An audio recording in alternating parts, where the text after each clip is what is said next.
ओम श्री कृष्णाय नमः। आज की इस वीडियो में आप सुनेंगे कार्तिक कृष्ण एकादशी यानी कि रमा एकादशी की व्रत कथा। एक समय धर्मराज युधिष्ठिर ने भगवान श्री कृष्ण से कहा, हे मधुसूदन, अब आप मुझे कृपया करके कार्तिक कृष्ण एकादशी के महात्म्य का वर्णन कीजिए। इस एकादशी का क्या नाम है? इस एकादशी का पूजा विधान क्या है? सो आप मुझे कृपा कर सब कुछ विस्तार पूर्वक सुनाइए।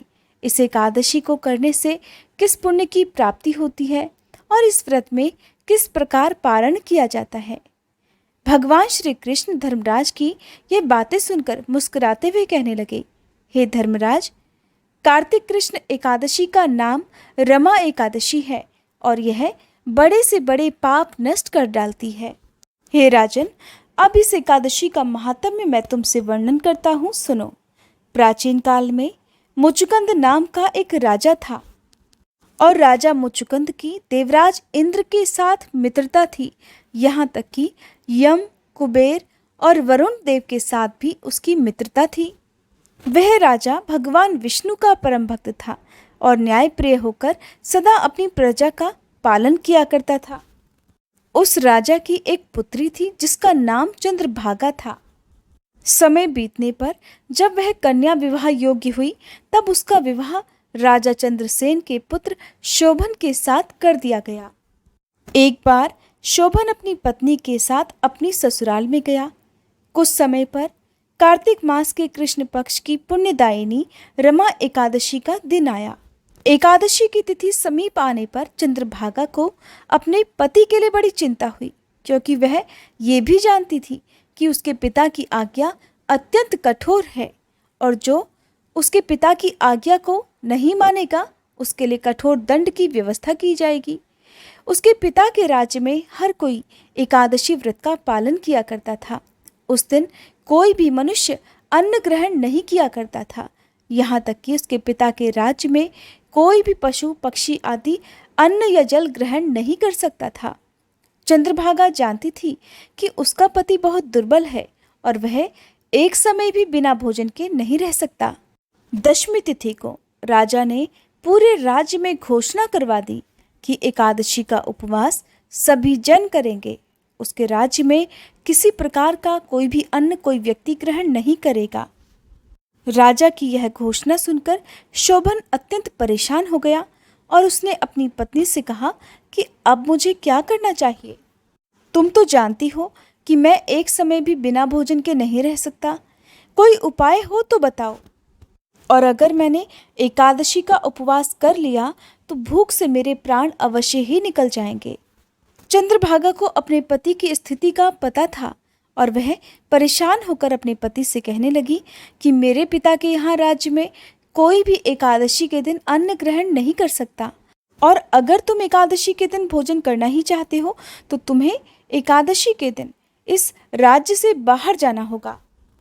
पत्नी की बात सुनकर अब शोभन के पास कोई रास्ता नहीं बचा तो वह अपनी पत्नी से कहने लगा, तो ठीक है प्रिय, अब चाहे कुछ भी हो जाए मैं इस एकादशी का व्रत अवश्य करूंगा, चाहे मेरी जान ही क्यों ना चली जाए।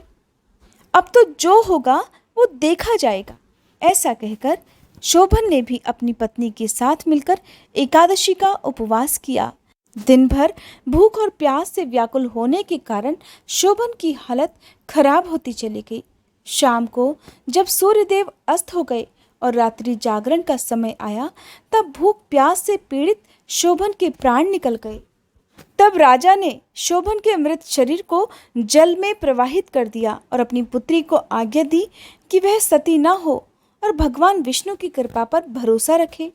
अब चंद्रभागा अपने पिता की आज्ञा अनुसार सती नहीं हुई। वह अपने पिता के घर में रहकर ही एकादशी के व्रतों का पालन करने लगी। उधर रमा एकादशी व्रत के पुण्य प्रभाव से शोभन को जल से निकाल लिया गया और भगवान विष्णु की कृपा से उसे मंदराचल पर्वत पर धन धान्य से परिपूर्ण तथा शत्रु रहित देवपुर नाम का एक उत्तम नगर प्राप्त हुआ। उसे वहां का राजा बना दिया गया। उसके महल में रत्न और स्वर्ण के खंभे लगे हुए थे। राजा शोभन स्वर्ण और मणियों के सिंहासन पर सुंदर वस्त्र और आभूषण धारण किए बैठा था। गंधर्व और अप्सराएं नृत्य कर उसकी स्तुति कर रहे थे। उस समय राजा शोभन मानो दूसरा इंद्र प्रतीत हो रहा हो। उन्हीं दिनों मुचुकुंद नगर में रहने वाले सोम शर्मा नाम के एक ब्राह्मण तीर्थ यात्रा के लिए निकले हुए थे। घूमते घूमते वह शोभन के राज्य में जा पहुंचे। उन्होंने शोभन को देखा। वह ब्राह्मण उसको राजा का जमाई जानकर उसके निकट गए। राजा शोभन ब्राह्मण को देखकर आसन से उठ खड़ा हुआ और अपने ससुर तथा अपनी पत्नी चंद्रभागा की कुशल क्षेम पूछने लगा। शोभन की बात सुनकर सोम शर्मा ने कहा, हे राजन, हमारे राजा तो कुशल से हैं और आपकी पत्नी चंद्रभागा भी कुशल है। अब आप अपना वृतांत बताइए। आपने तो रमा एकादशी के दिन अन्न जल ग्रहण न करने के कारण प्राण त्याग दिए थे और मुझे तो बड़ा आश्चर्य हो रहा है कि ऐसा विचित्र और सुंदर नगर, जिसको ना तो मैंने कभी पहले देखा और ना ही सुना है, आपको किस प्रकार प्राप्त हुआ। तब शोभन ने बताया कि कार्तिक कृष्ण पक्ष की रमा एकादशी का व्रत रखने से मुझे यह सब ऐश्वर्य और ये नगर प्राप्त हुआ। शोभन ने कहा कि ब्राह्मण देव, यह सब कुछ लेकिन अस्थिर है। कुछ ऐसा उपाय बताइए जिससे कि हमेशा के लिए मेरा यह नगर और ऐश्वर्य, धन, सुख, समृद्धि स्थिर हो जाए। ब्राह्मण ने कहा, राजन, स्थिर क्यों नहीं है और ये स्थिर कैसे हो सकता है, आप बताइए।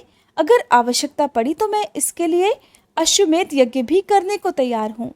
शोभन ने कहा, हे ब्राह्मण देवता, मैंने पूरी श्रद्धा से रमा एकादशी का व्रत किया था, इस वजह से मुझे यह सब प्राप्त हुआ। लेकिन अभी तक मेरी पत्नी चंद्रभागा को इसके बारे में कुछ भी पता नहीं है, इसलिए यह सब अस्थिर है। अगर आप जाकर ये सारी कहानी चंद्रभागा को बता देंगे तो यह सब स्थिर हो जाएगा। ब्राह्मण देव अपने राज्य वापस लौट गए और राजा की पुत्री चंद्रभागा को सारी कहानी कह सुनाई।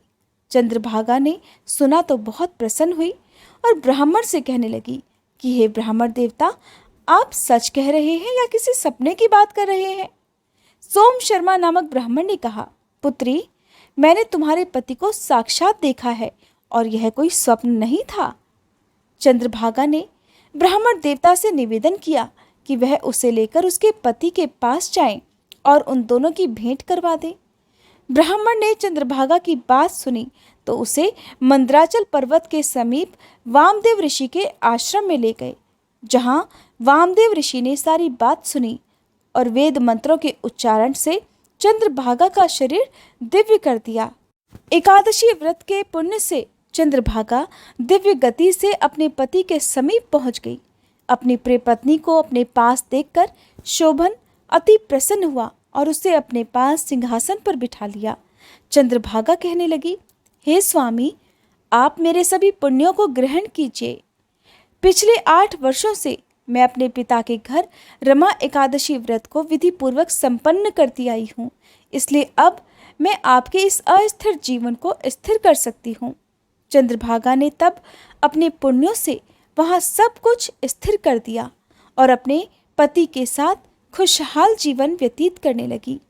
भगवान श्री कृष्ण ने धर्मराज से कहा, हे धर्मराज, भविष्य में जो भी भक्त इस व्रत को विधि पूर्वक संपन्न करेगा और इस महात्म्य को पढ़ेगा या सुनेगा, उसके समस्त पाप नष्ट हो जाएंगे।